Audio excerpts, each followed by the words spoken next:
আমার সিদ্ধান্ত কি, আমি এখন আর যাবো না। আমার মতন আমি থাকবো, আমার আমার আম্মার কাছেই থাকবো।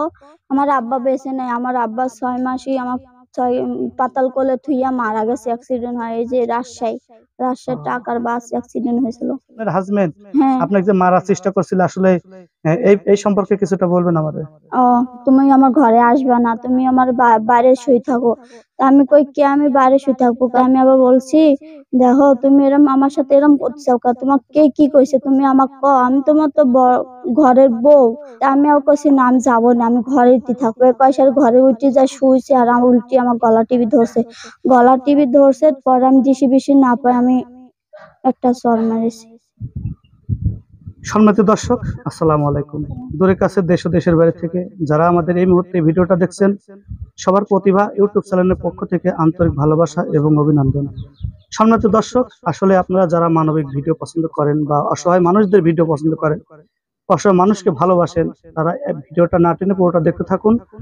আমরা এমন একটি জায়গা চলে আসছি বা এমন একটি ব্যক্তির কাছে চলে আসছি, আপনাদেরকে পরিচয় করে দেব এবং আপনাদের মাঝে তার জীবনের কিছু ঘুরে যাওয়া কিছু কথা আপনাদের মাঝে তুলে ধরবো।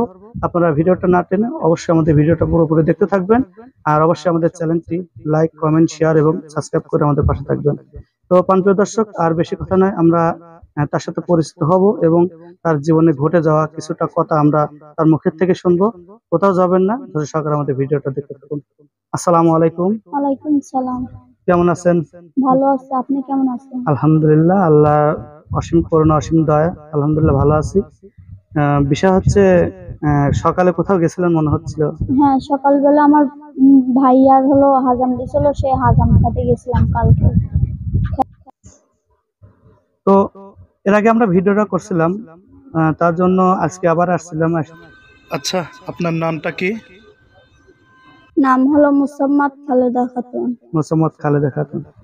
আচ্ছা, বিষয় হচ্ছে, আপনার জীবনের যতটা ঝড় চলে গেছে শুনলাম, তো আপনার ছোট থেকে আপনি যে কষ্টটা ভোগ করছেন, বা শুনেছি আপনার আপনার আব্বুর, আপনার আম্মুর বা আপনার একটা ঘরও নেই বা জমিও নেই, কোনো কিছুই নেই। এর মধ্যে আপনার বিয়েও হয়েছিল। এখন বর্তমান আপনি মায়ের কাছে এসে থাকেন। তো আপনার লেখাপড়া করছিলেন কতদূর? লেখাপড়া করছিলাম 3 পর্যন্ত। তারপরে তারপরে 3 পর্যন্ত লেখাপড়া করলাম। লেখাপড়া করার পর ঢাকা গেলাম। ঢাকা যায় ওই যে আমার ওই ভাইয়াকে রাখলাম। রাখার পর বাসায় আইসি আমার আম্মার সাথে ঢাকা গেছি। ঢাকা যে চাকরি করছি, চাকরি করে বাসায় আইসি। আর আমার হলো ফুফাশরি আছে, ফুফুশরি বিয়ে নিয়ে আসে, ঘটকগিরি হয়া নিয়ে আসে। আমার শ্বশুর দিয়ে পছন্দ করছে, পছন্দ করার পরে ছেলে আইসে, ছেলে আমাকে দিয়ে পছন্দ, আমি আমাকে দিয়ে পছন্দ করে পরে তারপর হলো বিয়ার হওয়ার পরে গেলাম। যাওয়ার পর 2 মাস সংসার করলাম। সংসার করার পর আমার আম্মার বাসায় আসলাম। আসার পরে গেছিলাম, যাওয়ার পর আবার আইসি। আসার পর তারপর আর খোঁজ বাপ মা যা কয় তাই শুনে, কামাই করে না ঠিক মতন। মা কাপড় চোপড় তেল সাবান কিছুই দেয় না, খাওয়ার কষ্ট দেয়। মারধর করার পর আমার আম্মার বাসায় আইসি। আসার পর ফোন দিছি যে তুমি আসো, আইসি নিয়ে যাও। কয় না, হলো আমি যাবো না, তোমারে আমি লিব না, তুমি হলো ছাইরা দাও গা। আমি আবার কইছি যে কি আমি ছাইরা দেবো কে? আমি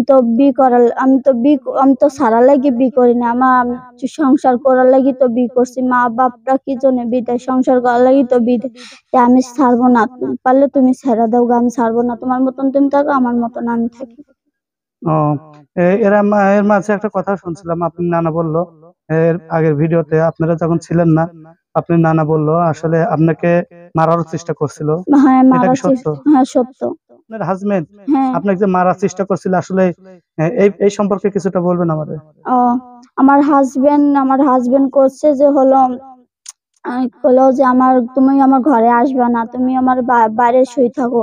তা আমি কই কে, আমি বাইরে শুয়ে থাকবো? আমার শ্বশুর শাড়িও কে ছিল না, শ্বশুর শাড়ি কই জানি গেছিল বেড়াতে।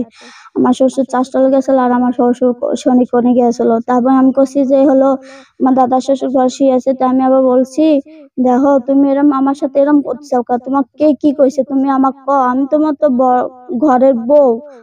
তুমি আমার হলো একদিন হলো কালমা পড়ছি দুজনকে হলো, আমি ঘরের বউ। তো তুমি এরম করতে চাও কি জন্য আমাকে কও। তো করছে না তোমার সাথে আমি সংসার করবো না, তুই এন থেকে বার হয় শাড়ি তুই কই যাবো যা। তা আমি আর কইছি না আমি যাবো না, আমি ঘরেই থাকবো। পয়সার ঘরে উঠে যায় শুয়েছে আর আমার উল্টি আমার গলা টিভি ধরছে পরে আমি দিশি বিশি না পাই আমি একটা চর মারিছি। ও ঠিক আছে, যান বাঁচানো ফরজ, সেটা হচ্ছে বড় কথা না। তার পরবর্তীতে ওখান থেকে তারপরে চলে আসছিল। তারপর থেকে চলে আসে তারপর থেকে আর যাই না কো, লিও খোঁজও দেয় না কো। এই যে আমরা মোবাইল খুঁজলি ঠিক ওরা খোঁজ দেয় না, কয় যে তোমার সাথে আর কথাই বলবো না। তো আচ্ছা ভালো আছে, কথা কবা না ভালো কথা, তোমার মতন তুমি থাকো আমার মতন আমি থাকি। আচ্ছা, এই ঘটনার পরে আপনার শ্বশুর শাশুড়িকে আপনি জানান নাই? হ্যাঁ আমার শ্বশুর শাশুড়িকে জানাইছে, আমার শ্বশুর শাশুড়ি কিছু কয় নাই। আমার মারা গেছে, আমার মারে কইছে। পরে আমার আম্মা আমার উল্টে আমারে মারছে, মায়েরা কইছে যে হলো আমার নিজে জানা আমি নিজেই শেষ করে দেবো। আমাকে মান শোনা নাই জানা নাই আমারে মারলো কে। মানে আপনার সাথে যে ঘটনাটা ঘটে গেছে আপনি সেইগুলো আপনার আম্মাকে বলছিলেন? আমি বলিনি, আমার শ্বশুর শাশুড়ি বলেছিল। বলার পর আমার আম্মা আমারে ধরে মারছে, আমার নানিও গেছিল মারছে। মারা পর আমি কইছি তুমি আমাকে শোনো, শুনে আমারে মারো, তুমি না শুনে না জানি তুমি আমারে মারতাছো কে। তারপর আমি ভাঙি চুরি এইভাবে করলাম। পর আমার আম্মা কইছে তো ঠিকই তো, তা তোমার চল আমার মেয়ে হলো গলা টিভি দিয়ে মারি ফেলা যদি দিত তাহলে আমার মেয়ে আমি তো টাকা পয়সা খরচ করে ফেলা দিতাম ঠিক আছে, তাতে আমার মেয়ে তো আমি ফ্রি পাইতাম না, আমার মেয়ে তো আমার দুনিয়ার বুকে চলে যাইতো।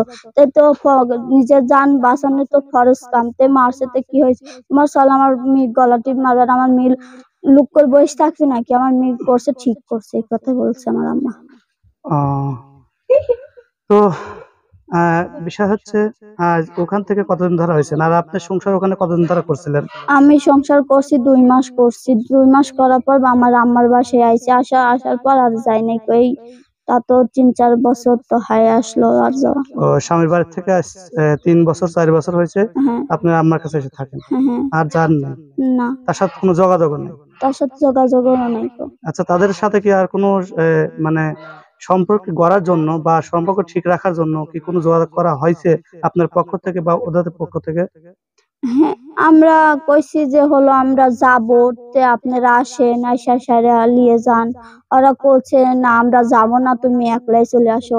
আমার আম্মারা কইছে যে বিয়ান তোমার মেয়ে তুমি একলাই গাড়ি তুল দাও। আর আম্মা কইছে কি আমি একলা তুল দিব, তোমার দরকার পড়ে যদি পরে তোমার বেটার যদি বউ যদি লাগে তো তোমরা এসে নিয়ে যাও। আমার মেয়েকে আমি সিনামি আমি একলা ছাড়ে দেবো না। একটা যদি রাস্তায় অঘটনা ঘটলো যদি না আমার মান সম্মান যাবো, আপনারা তো যাইবো না। এই আমার আম্মা আমার যাইতে দেয়নি, আমার শ্বশুরও আসেনি এই বন্ধুগুলিতে। আপনার কি সিদ্ধান্ত? আপনার সিদ্ধান্ত আমাদেরকে জানান। আমার সিদ্ধান্ত কি আমি এখন আর যাবো না, আমার মতন আমি থাকবো, আমার আম্মার কাছেই থাকবো, আমি ছাড়াছাড়ি করবো। মানে ওরাও নিতে চাচ্ছে না, আপনিও আর যেতে চাচ্ছেন না? হ্যাঁ জি। তো আসলে আপনাদের যে আপনার মায়ের কাছে যে আপনারা থাকেন, আসলে আপনার আব্বা কি বেঁচে আছে?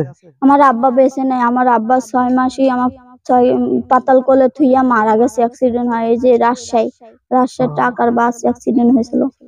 ঢাকার বাস অ্যাক্সিডেন্ট হয়েছিল। জি। আচ্ছা, আপনারা আপনার আম্মু বা আপনি যে জীবন যাপন করেন, আপনাদের আয়ের উৎস কি? আর হচ্ছে কি ওই খেয়া দেয়া তো মত তো 50,000 টাকা জোগাইছিল, জোগার পর আমার আম্মা আমার এই অনুষ্ঠান করে বিয়া দিছিল। না, এখন বর্তমান কিভাবে আপনাদের জীবন চলে বা আমার আম্মা হলো গ্রাম বেড়া কিস্তি চালা, কিস্তি তুলে লোন লেখা দিয়ে তারপরে হলো টিহা দিয়ে হলো সংসার চলে।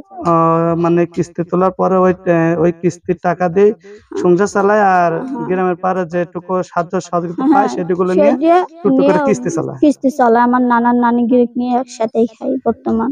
তো আমার এই ভিডিওটা দেশের বাইরে থেকে অনেক মানুষ দেখছে, তো তাদের উদ্দেশ্যে আপনার কিছু বলার আছে? হ্যাঁ বলার আছে। আপনার মন খুলে বলতে পারেন ভিডিওর মাঝে। হয়তো আপনার এই ভিডিও অনেক ভাই এবং অনেক বোন দেখতেছে, দেখার পরে এমনও তো হতে পারে কোনো না কোনো ভাই কোনো না কোনো বোন আপনার পাশে দাঁড়াতে পারে বা আপনাকে একটু সহযোগিতা করতে পারে, একটু হেল্প করতে পারে। বলার আছে কিনা দর্শকদের? হ্যাঁ বলা আছে।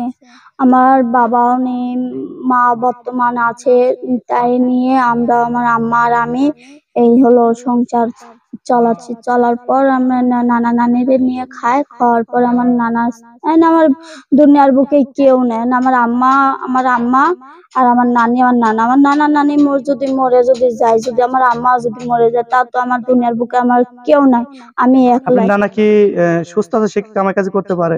না, আমার নানা নানি না, এবার আমার নানি তো হয়ে গেছে। আমার নানা তো বর্তমান কাজ করতে পারে না।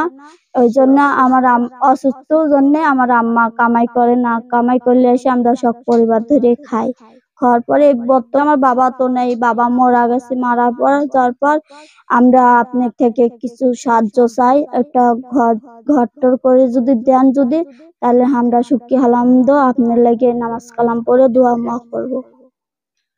ঠিক আছে, দেখা যাক। তো আমাদের ভিডিওটা অনেক মানুষের দেখছে। তো প্রিয় দর্শক, আপনারা দেখতে পারলেন যে আসলে এদের জীবনের কাহিনীটা শুনতে পারলেন যে কত কষ্টে বা কত অভাবে তারা আছে। আসলে তারা বর্তমান তাদের নিজস্ব বাড়ি নেই, তার নিজের নানার বাড়ি এসে থাকে মা এবং মেয়ে। স্বামীর কথা তো শুনলেনই।